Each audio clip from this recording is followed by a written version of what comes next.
अस्सलाम वालेकुम दोस्तों। पाकिस्तान के कोच गैरी क्रिस्टियन ने अब टी20 टीम बनाने के लिए एक क्राइटेरिया सेट कर दिया है और अब कितना स्ट्राइक रेट होगा कम से कम एक प्लेयर का तो वो टी20 टीम में सिलेक्ट होगा। इसकी कुछ डिटेल्स हैं दोस्तों, वह मैं आपको बताऊंगा। और इसके अलावा दोस्तों अगली खबर है, शुएब मलिक ने कुछ इनसाइड स्टोरीज बताई हैं और बाबर आजम को एक मशवरा दिया है कि वो ये दो काम छोड़ दें अगर वो अजीम खिलाड़ी बनना चाहते हैं तो उनके लिए बहुत ज़रूरी होगा। और मेरा ये मुअद्दबाना उनसे गुजारिश है। और इसके अलावा पाकिस्तान का जो अगला कप्तान व्हाइट बॉल का पीसीबी बनाना चाहता है या बनाने जा रहा है उसकी कुछ स्टोरीज हैं इनसाइड जो शुएब मलिक ने बताई है कि कौन होगा पाकिस्तान का अगला टी20 का कप्तान। और इसके अलावा शुएब मलिक ने अपनी रिटायरमेंट के हवाले से भी बताया है। तो दोस्तों ये सारी डिटेल मैं आपको इस वीडियो में बताऊंगा, तो वीडियो को एंड तक देखिएगा और चैनल पर पहली बार आए चैनल को प्लीज सब्सक्राइब कीजिएगा। तो दोस्तों सबसे पहले बात करते हैं पाकिस्तान का जो टी20 की टीम के हवाले से कोच गैरी क्रिस्टियन ने एक क्राइटेरिया सेट किया है। क्राइटेरिया उन्होंने बताया है कि अब 140 यानी कि 140 अगर किसी का स्ट्राइक रेट होगा तो वो पाकिस्तान की टी20 टीम में सिलेक्ट होगा।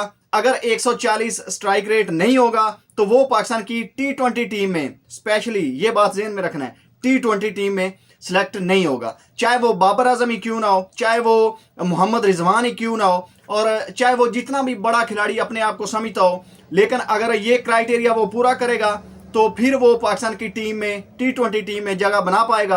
अगर वो 140 का स्ट्राइक रेट मेंटेन नहीं कर पाएगा तो उसको टी20 टीम से घर का रास्ता नापना पड़ेगा। ये है जी, गैरी क्रिस्टियन ने एक बहुत सख्त और बड़ा क्राइटेरिया रख दिया। ये उन्होंने इसलिए रखा कि अब इसकी कुछ उन्होंने टाइम लिमिट भी बताई। उन्होंने कहा कि जो 2024 यानी कि ये साल 2024 के स्टार्ट से जिसका स्ट्राइक रेट 140 है या अपने आप को बेहतर कर रहा है वो तो टीम में स्टे करेगा। और जो 2024 की जनवरी से लेकर यानी कि जो सीरीज आगे शुरू होगी उस तक उसने अपने आप को इस क्राइटेरिया पर पूरा नहीं किया या वो ये कोशिश नहीं कर रहा अपना स्ट्राइक रेट बढ़ाने का, तो उसको टीम में शामिल नहीं किया जाएगा। तो दोस्तों ये अब क्लियर कर दिया है, गैरी क्रिस्टियन ने अपना प्लान या अपना जो क्राइटेरिया रखा है और इससे अब पाकिस्तान की टीम में वही टीम प्लेयर शामिल होंगे जो 140 या 150 के स्ट्राइक रेट से खेलते हैं। तो ये तो दोस्तों बहुत अच्छा किया कि गैरी क्रिस्टियन ने, क्योंकि मॉडर्न डे क्रिकेट में अगर आप देखें तो जितने भी प्लेयर हैं दुनिया के, जितनी भी टीमें हैं, हर टीम में 5 से 6 या 7 प्लेयर ऐसे होते हैं टॉप ऑर्डर के जो कि 140 या 150 के स्ट्राइक रेट से खेलते हैं। हालिया आप इंडिया की मिसाल ले लें, इंग्लैंड की मिसाल ले लें, ऑस्ट्रेलिया की मिसाल ले लें, दुनिया में ये टॉप की 3 बड़ी टीमें हैं। तो ये दोस्तों अब बहुत ज़रूरी है कि अगर टी20 में अगर आपने किसी बड़ी टीम को compete करना है तो टॉप के जो 3-4 प्लेयर हैं उनको 140 के स्ट्राइक रेट से खेलना ज़रूरी है। तो कोच ने अब ये क्राइटेरिया रख दिया है। तो दोस्तों इसके अलावा अब शुएब मलिक ने बाबर आजम को एक मशवरा दिया है। उन्होंने कहा कि अगर आप अजीम या बड़ा खिलाड़ी बनना चाहते हैं तो आपके लिए मेरा एक मशवरा है, आप मेरे छोटे भाई भी हैं और ठीक है अभी हमारे आपस में उतने ताल्लुकात अच्छे नहीं हैं, लेकिन मैं उनको मशवरा देता हूं कि वो एक तो कप्तानी छोड़ दें फील फॉर और एज ए बैटर खेलें, दूसरा वो ओपनिंग छोड़ दें खास तौर पर टी20 में। अगर अपने आप को बड़ा खिलाड़ी समझते हैं या बनना चाहते हैं या वो लेजेंड की लिस्ट में शामिल होना चाहते हैं और फ्यूचर में वो पाकिस्तान के लिए एज ए बैटर और ज़्यादा बेहतर कर सकते हैं। और ये पीछे आपने देखा है कि 2019 का वर्ल्ड कप था उसमें उन्होंने पाकिस्तान के लिए रिकॉर्ड तोड़ा था, 500 से ज़्यादा रन किए और वो पाकिस्तान के पहले बैटर थे जो किसी भी ओडीआई वर्ल्ड कप में 500 से ज़्यादा रन करने वाले, और सेंचुरियां भी उन्होंने 3-4 की, 4 तो नहीं की, तकरीबन 2 या 3 की है, जिसमें उन्होंने एक बड़ी अच्छी इनिंग न्यूजीलैंड के खिलाफ खेली।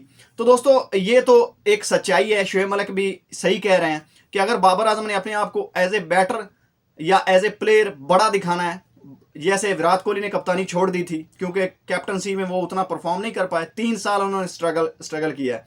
2017-18 से लेकर 2021 तक विराट कोहली बिल्कुल फ्लॉप रहे। तो अब ऐसे ही बाबर आजम के साथ है कि 2019 का वर्ल्ड कप के बाद उनको कप्तान बनाया गया और हर बड़े इवेंट में वो स्ट्रगल करते हैं, तो जहां पर उनकी पाकिस्तान को बहुत ज़रूरत भी है। तो अब बाबर आजम को एज ए बैटर खेलना चाहिए, ये था जी शुएब मलिक का कहना। और शुएब मलिक ने अपनी रिटायरमेंट के हवाले से भी बताया कि वो जी अब किसी भी क्रिकेट के लिए इंटरेस्टेड नहीं है पाकिस्तान के लिए, यानी ना टी20 ना टेस्ट ना ओडीआई, किसी भी किस्म की क्रिकेट वो नहीं खेलना चाहते। अब देखते हैं कि फ्यूचर में क्या होता है, वो तो आने वाला वक्त बताएगा, लेकिन जो नज़र आ रहा है कि शुएब मलिक भी अब रिटायरमेंट की तरफ जा रहे हैं।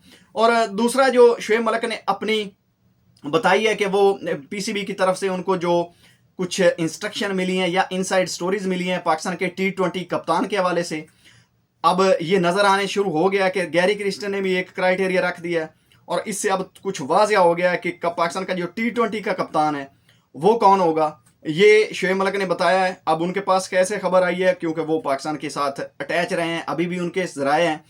उन्होंने कहा कि पाकिस्तान का जो T20 का कप्तान है ना जी, वो चेंज होने जा रहा है, और ख़ास तौर पर T20 का, क्योंकि पीछे कुछ खबरें आई थी जो एक्सप्रेस न्यूज़ ने दी थी। मैंने भी आपको एक वीडियो में बताया कि शाहीन अफरीदी की सुलह इस वजह से हुई है कि वो T20 की कप्तानी लेना चाहते हैं। लेकिन जो खबर शोएब मलिक के पास है, उन्होंने बताया, उन्होंने कुछ और ही बताया, उन्होंने किसी और ही खिलाड़ी का नाम बता दिया।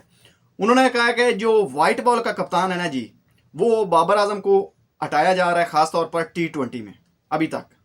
और उसके बारे में इनसाइड जो स्टोरी मिली है वो उन्होंने बताया कि फ़खर जमान जो है जी, उनका नाम बहुत ज़्यादा लिया जा रहा है। जो साबिक क्रिकेटर्स हैं वो भी पीसीबी चेयरमैन को बता कर आए हैं कि फ़खर जमान जो है वो केपेबल हैं। क्योंकि आप अगर दुनिया के जितने भी बैटर देख लें, रोहित शर्मा ओपनर आते हैं, हार्ड हिटिंग करते हैं। जॉस बटलर ओपनर आते हैं T20 में, हार्ड हिटिंग करते हैं। ऑस्ट्रेलिया के जो मिच मार्श, वन डाउन या ओपनर आते हैं, हार्ड हिटिंग करते हैं। तो दोस्तों जितने भी दुनिया के बेहतरीन टीमें हैं ना, बड़ी बड़ी, ऑस्ट्रेलिया, इंग्लैंड और इंडिया ही है इस वक्त टॉप पर। उनके जो कैप्टन हैं ख़ास तौर पर, वो एक तो ओपनर या वन डाउन आते हैं, और दूसरा जनाब वो फांटा लगाते हैं, यानी कि वो धागा खोल देते हैं। जब भी आते हैं वो अगली टीम पर हावी हो जाते हैं।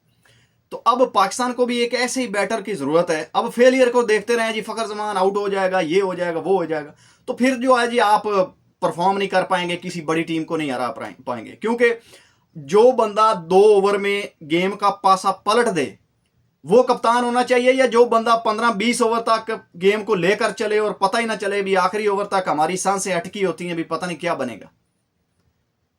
अब ये फैसला आपने करना है और कमेंट सेक्शन में बताना है कि कौन सा बंदा चाहिए। जो बंदा 20 ओवर आखिरी गेंद तक लेकर जाए और हमारी सांसें अटकाई रखे, वो चाहिए कैप्टन, या वो चाहिए ओपनर, या फिर वो बंदा चाहिए ओपनर जो 2 या 3 ओवर में गेम का फैसला कर दे, चाहे वो मिडिल ऑर्डर में आए, चाहे वो ओपनर आए, चाहे वो वन डाउन आए, जहां पर भी आए।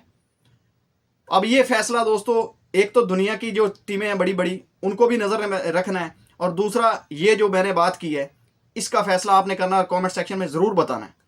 तो दोस्तों मिलते हैं अगली वीडियो में, तब तक के लिए अपना भी ख्याल रखिएगा और इस चैनल का भी। अल्लाह हाफिज़।